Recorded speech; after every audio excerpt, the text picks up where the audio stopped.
നക്ഷത്ര, നിങ്ങൾ 6 പേർക്കും നിങ്ങളുടെ എല്ലാ ഫ്രണ്ട്സിനും ഹാപ്പി ഫ്രണ്ട്ഷിപ്പ് ഡേ. നമുക്കറിയാം, ചങ്ങാതികൾ എന്ന് പറയുന്നത് നമ്മുടെ ഒരു കണ്ണാടി പോലെയാണല്ലോ. ചങ്ങാതി നന്നായാൽ കണ്ണാടി വേണ്ടെന്നാണ്. അപ്പോൾ നമ്മൾ പലപ്പോഴും പറയാറുണ്ട് പിയർ പ്രഷർ അല്ലെങ്കിൽ പിയർ ഇൻഫ്ലുവൻസ്. ചിലപ്പോൾ അധ്യാപകരോ മാതാപിതാക്കളോ ഒക്കെ പറയുന്നതിലും ഏറെയാണ് നിങ്ങളുടെ സുഹൃത്തുക്കൾ നിങ്ങളോട് സംസാരിക്കുമ്പോൾ കിട്ടുന്ന ഒരു എനർജി, ആ ഒരു വൈബ്. ചിലപ്പോൾ മുതിർന്നവർക്ക് അത് തരാൻ പറ്റിയെന്ന് വരില്ല.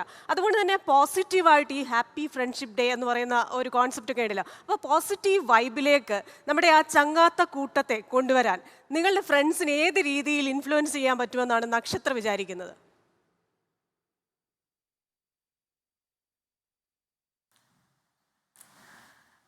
നമ്മുടെ കൂട്ടുകെട്ട് നന്നായാൽ നമ്മുടെ സമൂഹം നന്നാവും, അല്ലേ? നമ്മുടെ കൂട്ടുകാർ എന്നും നമുക്ക് എന്തും തുറന്നു പറയാൻ പറ്റുന്ന നല്ല പുസ്തകങ്ങളായിരിക്കണം.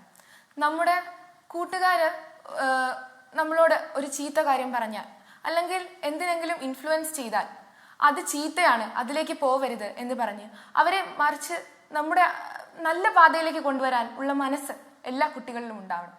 അങ്ങനെ ആവുമ്പോഴാണ് സൗഹൃദങ്ങൾ സുന്ദരമാകുന്നത്.